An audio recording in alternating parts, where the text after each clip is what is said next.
Hello and welcome to Gareth Jones on Speed. A slightly sombre start to this programme as we record this programme 24 hours after Dan Wheldon died from injuries he sustained in a motor race in Las Vegas. Before we say anything, I just want to say deep commiserations to his family, his friends, and motor racing fans who followed Dan Wheldon in IndyCar. I never met the man, but by all accounts, from many people who I do know personally who've worked with him, he was a top man.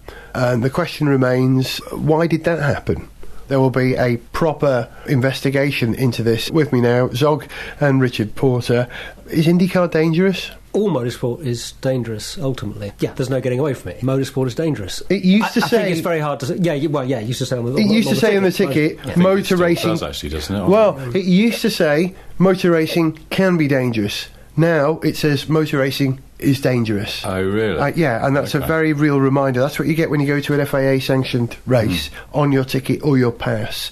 I don't know about IndyCar races. It is inherently more dangerous. There have tragically been more deaths in IndyCar in the last 15 years than in F1, for example. It's true to say that in all areas of motorsport, people are generally improving safety. It generally gets better. In a way, it's quite hard to say whether IndyCar is more dangerous than F1 because you're dealing with, in a way, quite small samples, and F1 is probably safer, I think, but, I don't know. Well, there's a couple of things there because, first of all, is IndyCar itself more dangerous as a sport, but also is this particular event that Dan Wheldon was competing in there's some reasons why that track is more dangerous. Yeah, there's all sorts of stuff going on. It'll probably be even more of it by the time that you listen to this. I just read today a very intelligent blog by Peter Windsor, the motorsport journalist, about Dan Wheldon's death and also about that particular race in Vegas.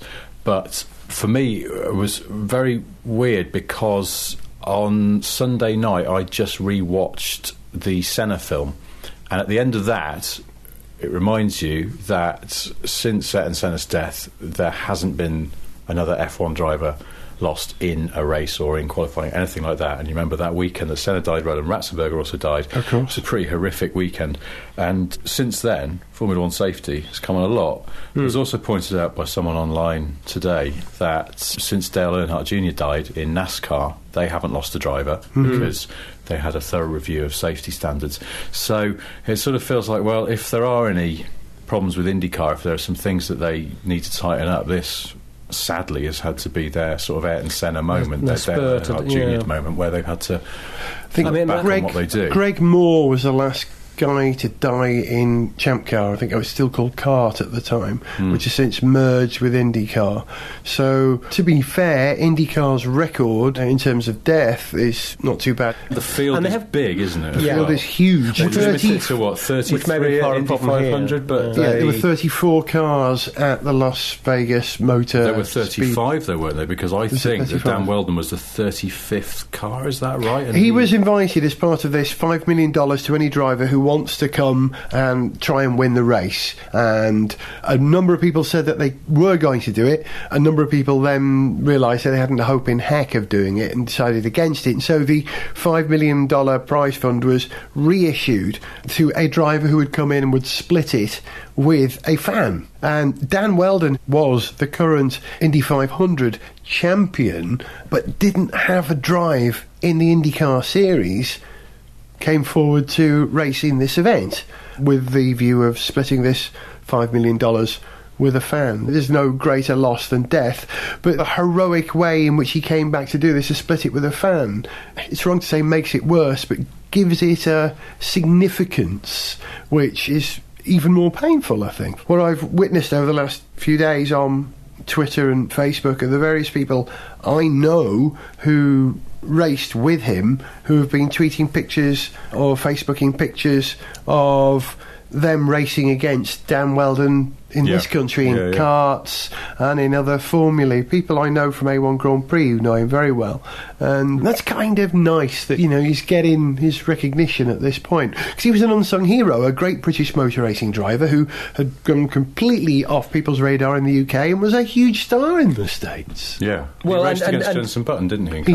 And Anthony Davidson. Yeah, it's one of those things where just by some sort of odd sliding doors kind of moment that it could very well have been that Dan Wheldon was now racing for McLaren and Jenson Button was doing something else. God forbid not in IndyCar and not losing his life, but just that he was of that level and of that generation, and clearly of that talent, that he could, if he'd got different breaks, have been in Formula One. It just needed that one twist of fate where someone gave him a chance, I suppose. Yeah. Terribly, terribly sad. 33 years old, married with 2 children, and died in the course of providing entertainment for the likes of, well, us, really. I want to say one last thing on this. Do you remember, Zog, when we went to Goodwood a few months ago and were driven around the circuit in an AMG SLS?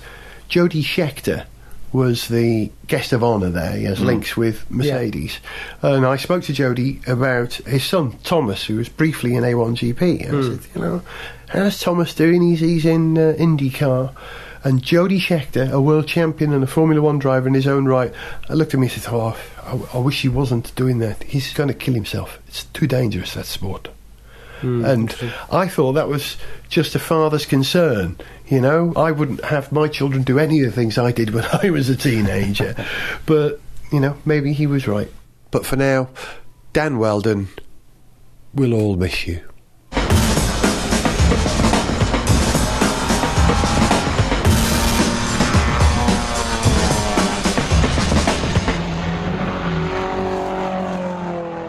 What about that Sebastian Vettel? Hey, he's a world champion again, isn't he? Pretty good. And a race winner again.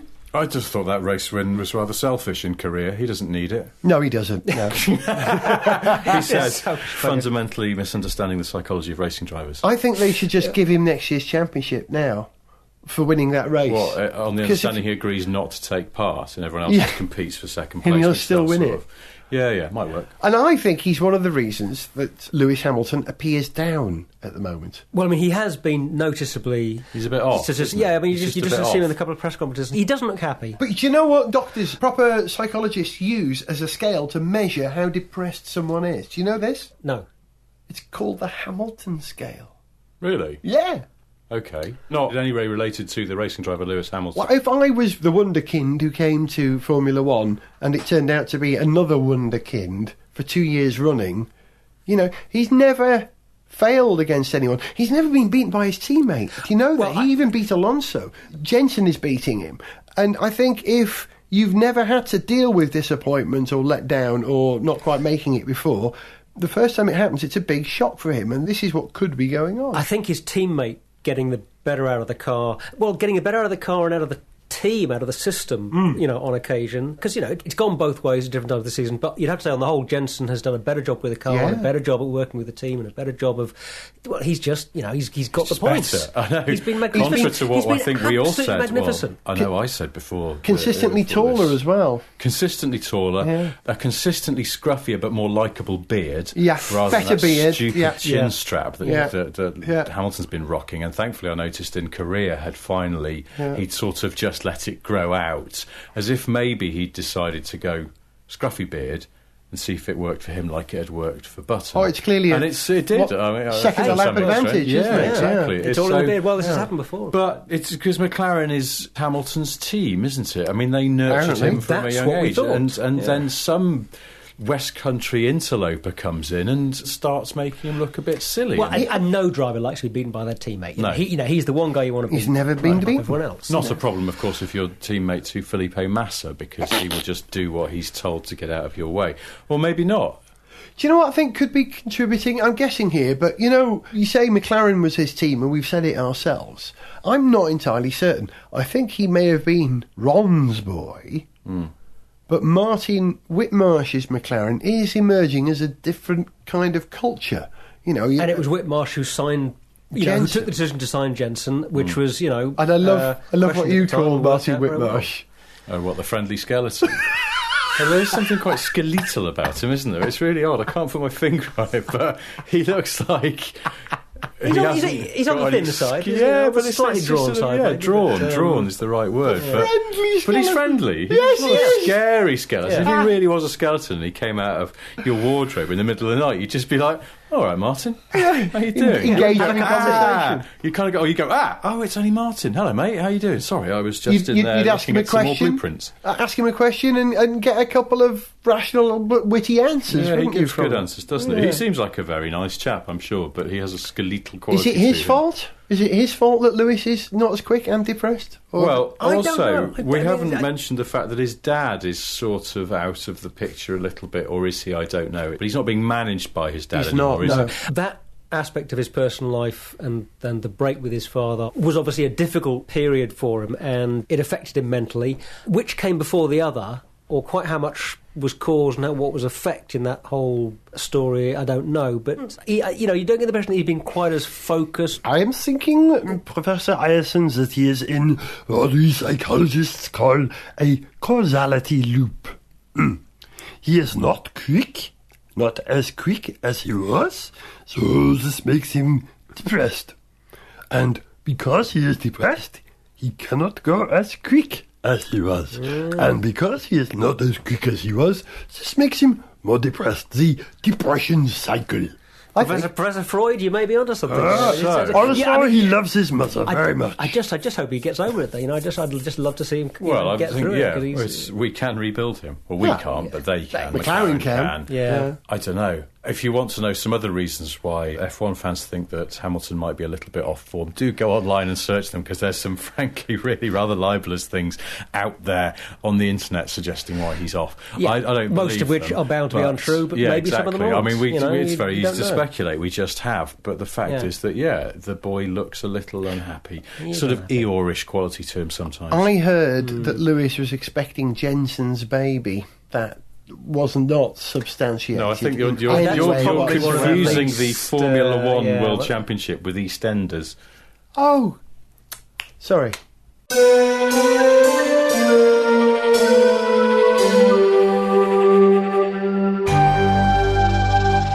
Evening, Lee, love. Pint the usual, please. Bitter? Really disappointed? Yeah, that's the one. There you go, Lewis, love. £3.90, please. Have one for yourself, Lee, love. Oh, thanks, Lewis. Why the long and stupidly bearded face, love? Oh, I don't know, Lee, love. I just ain't enjoying the old F1 game like I used to. I wish I could be as happy as Evening, all! that bloke. Evening, Jensen, love. Evening, Lee. Evening, Lewis. Evening, non-speaking extras in the background. You're cheery, mate, as usual. Well, what's to be gloomy about, eh? Pull us a pint of Kimmy's ruin, Lee, love. I'm just nipping to the gents for a my dad's kiss. Not so fast, Jensen. Bernie, what do you want? You need to stick around for this one. Lewis, Jensen is your father. What? What are you talking about, Bernie? Say this ain't true. Of course it ain't true, Lou. How could it be? I would have had to have had you when I was 5. And black. So it ain't true. Why did you say that, Bernie? Because, well, if you must know, I've got to think of something interesting to make people watch the last 3 races. No, I'm not going to play along with this one. No one. Get out, Bernie! Fine, please yourselves. Drums!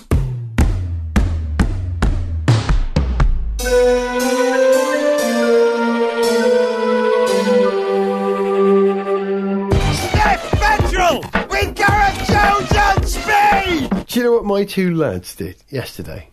9 and 11 years old. Ran around, made a lot of noise, Yeah. interrupted you every 30 seconds. Apart from the usual. Yeah. They wrote their Christmas list. It's October. Yeah, I know. We're going to sound like old farts. Some of us are. Decorations up, policeman looking young. Oh, humbug, yeah, Can't hear any of the yeah. words. Why don't they Decorations just out dress too up early. smartly and sing Okay. proper songs you can whistle? Yes, all of those things. I've been saying that for years myself. It made me think, well, I'm starting early as well. I mean, they're clearly starting early. But I usually start getting interested and excited about Le Mans in January. You get a first peek of the new car in January. But in the last week and a bit, we've had Toyota announcing that they're going to Le Mans. I'm already thinking about Le Mans very next year. exciting news. We've had Peugeot testing their hybrid car for Le Mans, and still speculation about what's going on with Aston Martin and Le Mans next year. It's still not entirely clear. Yeah, so what is happening with Aston Martin for Le Mans next year then? Don't quote me on this. More than half a dozen laps, hopefully. Yeah. It has been suggested, I don't know how accurate this is, that they're going to scrub the whole AMR1 programme completely. And the way that they're parachuting their way out of this, if you like, is that they're allowing the tub of that car to become the tub of the Delta Wing concept, which is going to run as the 56th, I think. 56th car at Le Mans next year, which will be really exciting because it's nothing like other cars, and that's great. And that they will just return to the GTE category, as it's called now, which would be kind of sad because we loved it when they were making those lovely screaming noises for those V12s, didn't we, up the front? The cars looked beautiful. When the two of them were sort of coming out of a corner one after the other, when the engines were almost exactly in sync, that was a fantastic sound. Hang on, I'm just thinking about that now. Oh, it's a lovely sound, yeah. Well, in fact, you could probably refer to it. If you go back to last year's Le Mans show, you'll hear that. I've got samples of that in the programme. It was a lovely sound. But are you excited about Toyota coming back, Richard, in some small way? It's not an exciting mark, is it? No. Well, I'm looking forward to when that FT86, still a concept. It's been a concept for about 20 years now. The new Celica. Yeah, well, yes, except rear-wheel drive and developed in part by Subaru and with a flat 4 engine and all the rest of it. When that finally arrives, I'm hoping it'll be really good. So that'll make Toyota exciting. Because, them going to Le Mans, another manufacturer in there. Great. They've got money, so they can do it properly. And they've got experience with hybrid technology. This is why they're going in. It meets their PR image, if you like, perfectly. But it's probably, as you say, more of a PR thing. Yeah, I mean, they have an image of being one of the companies that is pushing hybrid technologies in road cars, so it makes absolute sense that they should try and win some races with a hybrid race car. Does the LFA have any energy recovery, do you know? No. It has a ruddy great V10. That sort of which revs so quickly it has to have a digital rev counter because an analogue one can't keep up. Yeah. True fact. Crikey. So one thing I wonder... it doesn't have, at the moment, and I'm guessing they will do, Toyota don't do sort of performance hybrids. No. They have the Prius... and they have the Auris hybrid, and there's a 7-seat Prius coming. And about the most performance-y hybrid they do is the Lexus GS, and there's a new one of those about to come along, but the last one was actually a sort of surprisingly quite good car, and really quite quick as well. There's a version of the LS... what do we call it? The 600H coming out soon. Only available in one colour, and do you know what they call that colour? It's such a great name for a colour. Obsidian Black.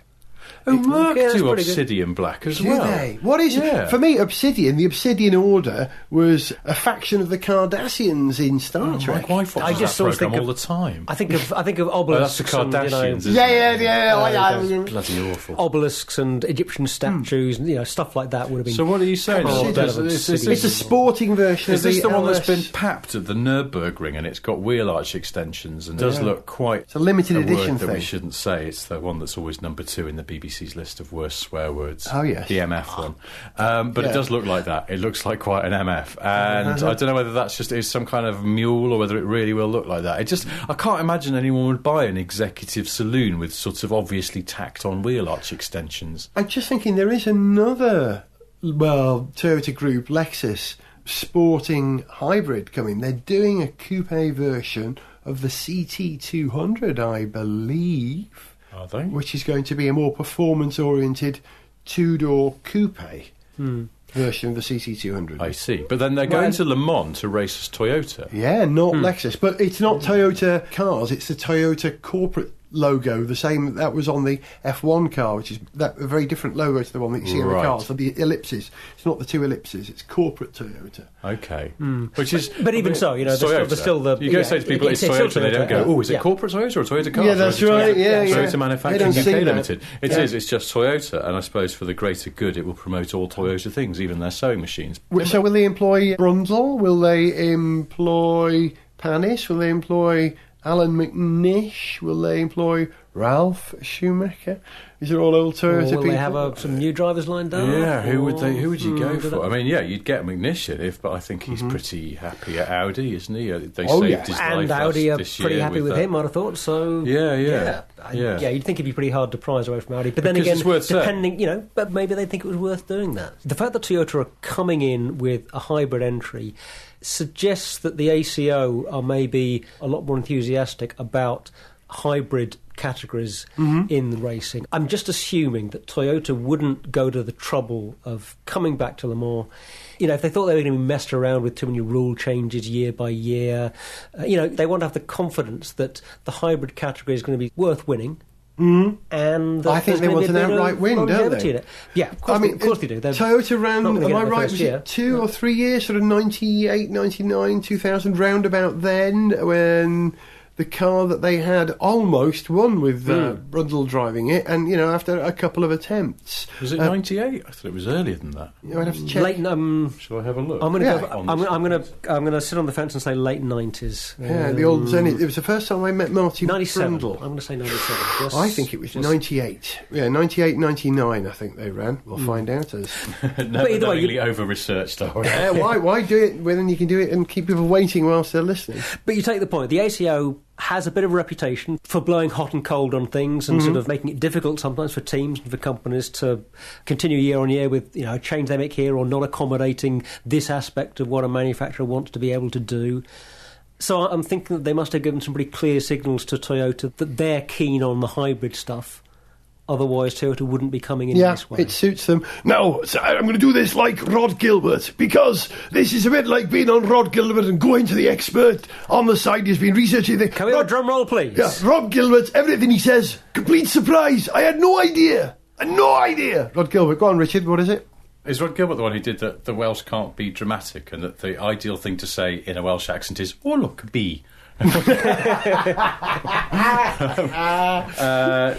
1998-99. Thank you. Toyota GT1. I should have gone the other way. See, I've spent too long looking at stacks and stacks of 1/43rd scale model cars at Le Mans to see the year and that Zent sponsored GT1 in the same flash frame in my mind. Sorry, I got that sentence out. So, in the meantime, listen, we've got to wrap this. Peugeot been testing their hybrid 4. That's exciting, isn't it? The Peugeot 908 hybrid. Yeah. Sorry, yes. I didn't say Yeah, that. yeah. Did I? Sorry. 'Cause the Hybrid 4 is the name of any of their cars in the range that has this new hybrid rear axle that they're sticking on the 3008, isn't it? Yeah, so it doesn't make sense in the racing car, which I think just uses a hybrid system, sort of more of a, just like a... It's not driving separate wheels, it's driving the rear wheels. It's driving the rear wheels, Yeah. which is, to me, it shows it's just a marketing thing. And at the moment they're running that car in test. They tested it at Estoril, I think, last week, and they said that they're just shaking it down, seeing how it goes. And they haven't committed They haven't to actually decided whether running they're going to go with that in or Le Mans the- next yeah, year. yeah. Maybe they'll run it in some other races first and see what happens. But obviously, from a marketing point of view, they're doing more and more hybrid road cars. Probably good for them to get a hybrid car in Le Mans, assuming they're confident it'll actually work. And they're probably waiting for the regulations to be confirmed for next year, aren't they? Only coming up with the last parts of the regulations in something like November this year? I mean, so it's only, it's an only a few interesting weeks thing, away. but Le Mans is in what country? What country? It's La France. Yes, no, and Peugeot are based in what country? What country? is What it country? France? I think Yeah, it is, yeah, we should yeah. probably check that. Yeah. I'll look it up on Wikipedia. Yeah. I think they'll be all right with whatever. the rules Yeah. Listen, all that's you're on that exciting. libelous Quite bombshell. right too. But actually, I'm most excited about seeing that Delta Wing go round the circuit. I want to see if it makes it round an entire lap and Yeah. if it falls over like a Reliant Robin. I mean, that'd be great. For anyone that doesn't know, it basically looks a little bit like a sort of a scaled down red version of kind of a record breaking rocket car. Yeah, it looks like Fireball XL5 with wheels. Yeah. That shows you where our heads at. You've been listening to Zog. Goodbye. Richard Porter. Goodbye. That's not quite it for now. We're going to finish with a tune. You may remember Pete Wiley and the Mighty Wah back in the 80s. This is my interpretation of a song they might have written about Liverpool's pride of being a car manufacturer. I've called the song Building Cars Again in Liverpool, and I've called the band the Mighty La. Ta-da! Sorry, that was very North Wales, wasn't it? Let's speak no more about the bad times. Don't let it go to your head. It seems as if starting to see red. We told the world I wanna hold your hand. We gave the world a prototype boy band. We even singing tune while building your car. We had the Beatles, now we got Jaguar. No more tattoos,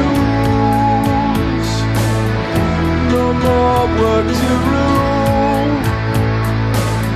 The Mersey motor makers, they ain't no fool. They're building cars again in Liverpool. They're building cars again in Liverpool.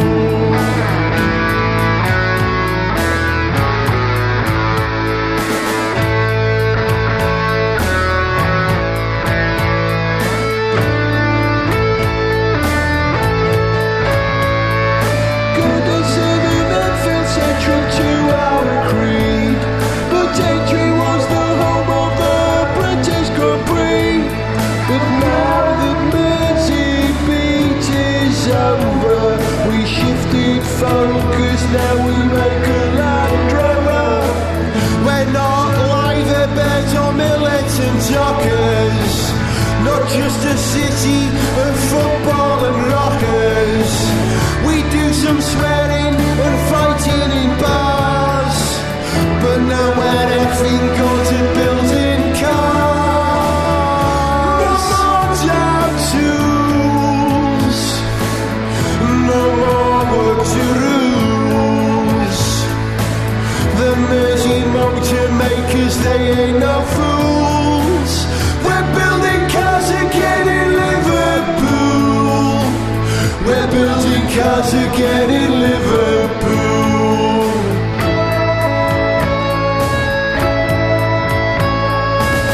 The home of four lads who shut their wells. We don't have turkeys, our hair isn't curls. Alexi said he's now a London man. A real scouse has built a Freelander. You'd get beaten up all of the time. Now beating panels on the production line. You get mugs when you step out your own. You should never walk alone. Built TR7s, but they were no good. We built the X-Type now in Hale Woods. We don't say goodbye, we say ta-da. Don't work for T-Bone, we work for T-Top. No more tattoos, no more work to lose. The Mersey motor makers, they ain't no fools. They're building cars again in Liverpool. They're building cars again in Liverpool. We're building cars again in Liverpool. Yeah, yeah, yeah, yeah. Ooh. To send us an email, see pictures, get song lyrics, join our Facebook fan site or follow us on Twitter, go to garethjones.tv. Gareth Jones on Speed is made in London by Whiz Bang. Gareth Jones on Speed!